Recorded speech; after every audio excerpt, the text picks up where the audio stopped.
السلام علیکم ورحمۃ اللہ وبرکاتہ۔ گزشتہ ویڈیو کے اندر میں نے شیخ ابو الحسن شاذلی رحمۃ اللہ علیہ کا مختصر سا تعارف آپ حضرات کے سامنے پیش کیا تھا، پھر اس سے پچھلی ویڈیو میں دعا حزب البحر کا تعارف پیش کیا تھا۔ آج سے ہمارا سلسلہ ہے کہ دعا حزب البحر کی زکوٰۃ کس طریقے سے ادا کی جائے، اس کی کتنی زکوٰتیں ہیں، کس طرح سے ادا کی جائے اس کی زکوٰتیں۔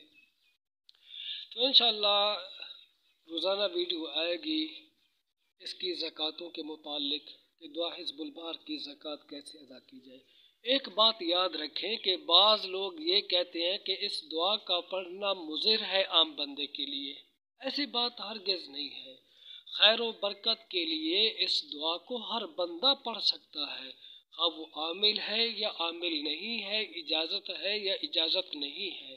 ایک بار اس کو پڑھ سکتا ہے، ایک بار پڑھنے میں 3 بار پڑھنے میں کسی طرح کا کوئی نقصان نہیں ہے، لیکن اس کی عاملانہ جو زکوٰتیں ہیں جس کے اندر اس کی پڑھی جاتی ہے اس کے اندر اجازت کا ہونا ضروری ہے۔ آج کی ویڈیو کے اندر صرف ایک طریقہ آپ حضرات کے سامنے شیئر کروں گا جو حضرت حاجی امداد اللہ مہاجر مکی رحمۃ اللہ علیہ کا ہے۔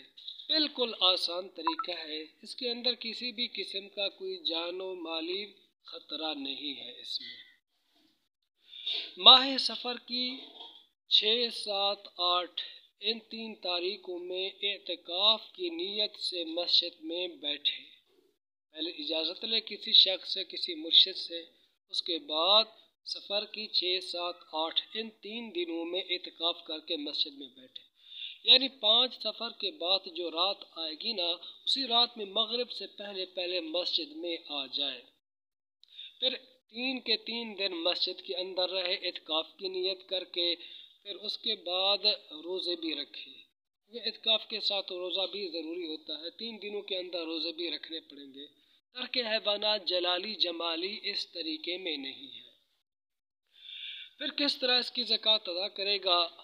مغرب کے بعد ایک بار پڑھنا ہے، ایک بار عشاء کے بعد پڑھنا ہے، اور ایک بار چاشت کی نماز کے بعد پڑھنا ہے۔ چاشت کی نماز دوپہر سے پہلے پڑھی جاتی ہے، زوال سے پہلے جب دن چڑھ آ جائے، 2 رکعت پڑھے، 4 رکعت پڑھے، 8 رکعت پڑھے، اس کے بعد ایک بار دعا حزب البحر کو پڑھ لے گا۔ یہ 3 دن تک پڑھنا ہے اسی طریقے سے، ایک بار مغرب کے بعد، ایک بار عشاء کے بعد، اور ایک بار چاشت کی نماز کے بعد۔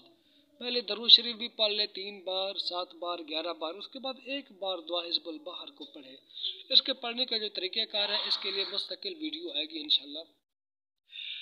جب 3 دن مکمل کر لے، 8 سفر کے بعد جو رات آئے گی، مغرب کے بعد چند مساکین کے لیے کھانا پکائے، کھانا پکا کر کے ان کو اپنے ہمراہ کھانا کھلائے، تو اس طریقے سے بندہ حزب البحر کا عامل بن جاتا ہے، نارمل عامل۔ یہ جو زکوٰۃ ہے پھر یہی زکوٰۃ ہر سال ادا کرنا پڑتی ہے سفر کی 6، 7، 8 میں۔ اس کے بعد پھر روزانہ دعا حزب البحر کو ایک بار پڑھ لیا کرے، مغرب کے بعد پڑھے یا عصر کے بعد پڑھے، ایک بار روزانہ دعا حزب البحر کا اس طریقے سے ورد جاری رکھے گا۔ تو یہ آسان طریقہ ہے دعا حزب البحر کی زکوٰۃ ادا کرنے کا، جو میں نے آپ حضرات کے سامنے بیان کر دیا ہے۔ مزید اس کی زکوٰتیں اور بھی ہیں، انشاءاللہ تعالیٰ ان زکوٰتوں کی تفصیل کے لیے الگ الگ ویڈیوز آئیں گی۔ اجازت دیجیے، اگر آپ ہمارے چینل پہ نئے ہیں تو سبسکرائب ضرور کیجیے۔ السلام علیکم ورحمۃ اللہ